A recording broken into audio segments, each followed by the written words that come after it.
الحمد لله. انت منيح؟ منا عنك، كيف صحتك؟ الحمد لله تمام الحمد لله.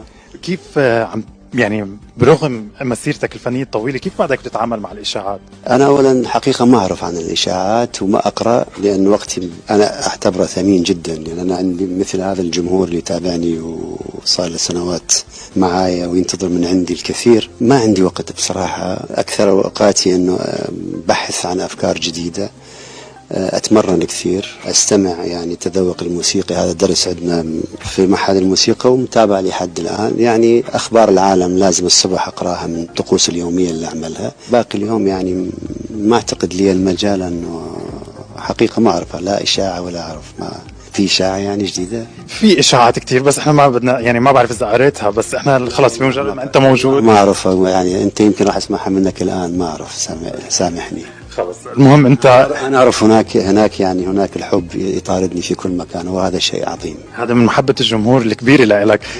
جمهوري العزيز يعني حقيقة هذا الحب، أول ما أكون يعني بأي حالة بأي حزن بأي موجودين دائما معي، يرفعوني لشيء رائع.